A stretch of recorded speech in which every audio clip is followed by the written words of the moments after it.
Muito bom dia, pessoal. Espero que vocês estejam bem. Sejam bem-vindos a mais uma aula que nós vamos realizar, como você pode ver no título de hoje, a respeito de como começar e não terminar.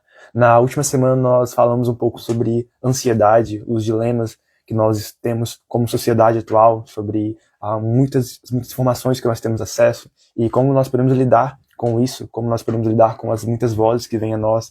E nós falamos a respeito disso durante toda uma semana, sobre como pensar de forma correta, de como focar os nossos pensamentos na única coisa que realmente é importante. E no dia de hoje eu entendi, percebendo quais são os dilemas da nossa sociedade, entendendo qual é o problema que nós podemos atuar, e hoje eu entendi falar a respeito da inconstância, que é sem dúvida um dos grandes perigos e um dos grandes dilemas que nós sofremos como sociedade, na verdade. Então, se você puder já ir entrando, curtindo, comentando, enviando para seus amigos, para que as pessoas possam ser alcançadas por esta mensagem. Lembrando que mais importante do que o mensageiro, que sou eu, é a mensagem que eu carrego, é a voz, é o entendimento, o direcionamento, a sabedoria que eu tenho acumulado. É isso que realmente importa. Se uma, duas ou três pessoas forem impactadas, forem transformadas por aquilo que eu carrego, eu já cumpri a minha missão de estar aqui às 6 horas da manhã. Às 6:30 da manhã, eu já estava às 6 horas estudando, mas agora às 6:30 também transbordando um pouco daquilo que eu tenho cultivado.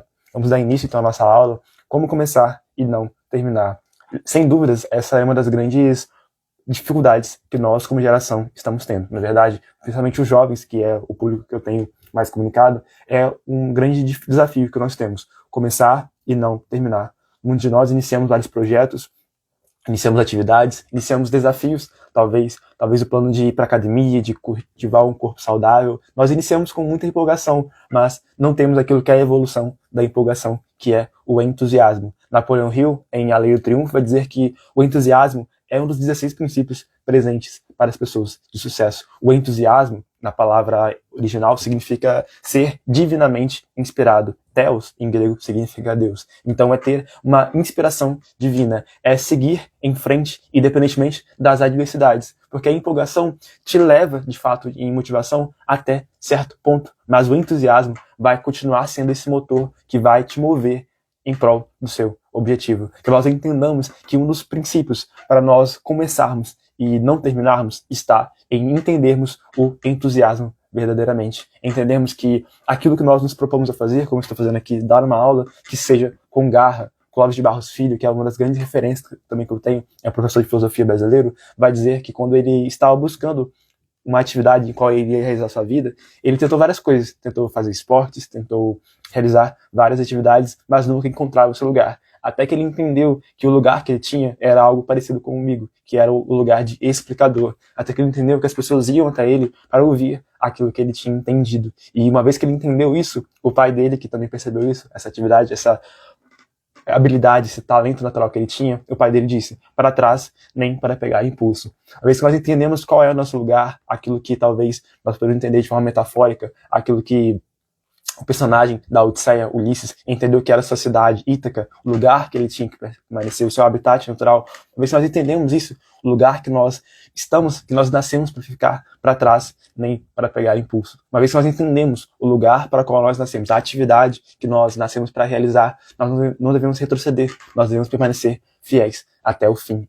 O entusiasmo, então, é o princípio-chave, um dos princípios-chave, um dos pilares base para o sucesso, para começar e não terminar. Em segundo lugar, eu entendo que também é importante nós termos um compromisso aliançado com o nosso propósito. Então, nessa segunda sentença que eu falei, existem dois elementos principais. Um compromisso, uma aliança, e em terceiro, existe um propósito. Vamos começar com a aliança. A aliança, nós podemos pensar num casamento. Quando uma pessoa se casa, ela tem um matrimônio, ela promete entre pessoas, entre o próprio Deus, se vocês acreditam nele, se prometem estar fiéis até o fim, seja na saúde, na doença, na morte, ou até que a morte os separe, na pobreza ou na riqueza. A aliança é também um propósito, também é aquilo que nos aliancia, que nos alicerça para aquilo que nós queremos realizar. É entender que seja as coisas dando certo ou não, nós estaremos lá.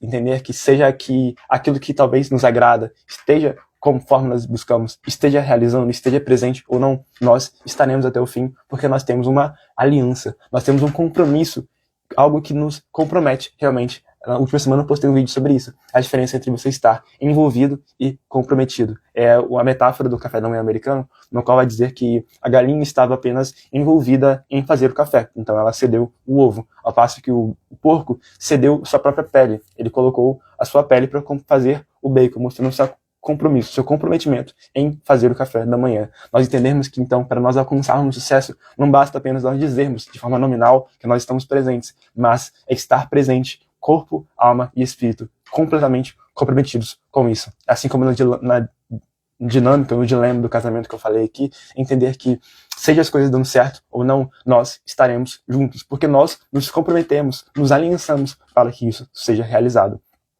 Então, nós entendemos a respeito do entusiasmo, que não é uma simples empolgação, mas é um motor, uma motivação interna que vem a nós e que nos motiva a estarmos todos os dias, diariamente, de 7 dias por semana, 24 horas por dia, presentes nisso. Em segundo lugar, existe o compromisso ou a aliança de fazer o quanto for necessário até que o objetivo seja realizado. Tiago Nigro, que é uma grande influência na área financeira, diz que nós não devemos fazer algo para ver se vai dar certo. Na verdade, nós devemos mudar o nosso vocabulário e fazer até que dê certo. Uma vez que nós entendemos, mais uma vez, lembrando o exemplo de Clóvis de Barros, uma vez que nós entendemos a direção correta do nosso objetivo, da nossa vida, nós devemos seguir fiéis até o final. E é entendendo esse ponto que nós vamos para o terceiro objetivo da nossa aula, que é o propósito definido. Napoleão Hill também, além de vai falar sobre isso. O desejo ardente que nós temos no nosso coração, nós precisamos identificá-lo e buscar até o fim.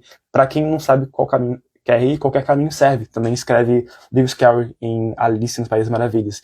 É preciso entender, sim, qual é o nosso objetivo principal definido. Entender para onde nós estamos indo. Douglas Gonçalves, também uma grande referência que eu tenho, vai dizer que se nós temos um objetivo de ir para um lugar que não é o nosso lugar, que nós nascemos para ir, talvez o melhor que o destino pode nos dar é impedir que nós cheguemos, porque talvez nós podemos acelerar para a direção errada e isso vai nos evitar, porque cada vez mais rápido nós andarmos para a direção incorreta, vai também nos distanciar do nosso objetivo, para aquilo que nós nascemos, o propósito que nós temos. É entender, então, a necessidade de nós termos clareza daquilo que nós viemos a realizar. A clareza também é algo que falta muito na nossa geração. Na verdade, em um mundo que nós temos vários estímulos, como eu falei na última aula, na semana passada, a gente temos várias, talvez, influências, várias pessoas que falam, você precisa fazer isso, acordar cedo, fazer isso, aquilo.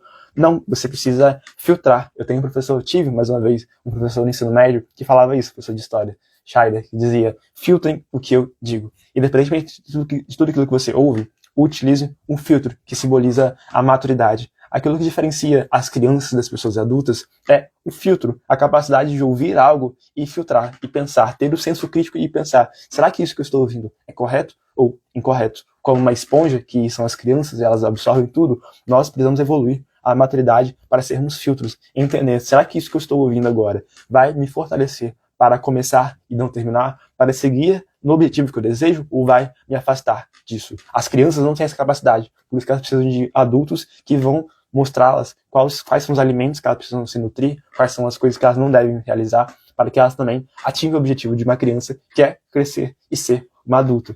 Eu aprendo que o melhor pai não é aquele que cria um bom filho, mas é aquele que cria um bom pai. Que nós entendamos isso, a importância, a responsabilidade de nós termos o entusiasmo, de nós termos essa motivação, um estímulo genuíno, verdadeiro, de seguir em frente, independentemente de como as coisas estão ao nosso redor.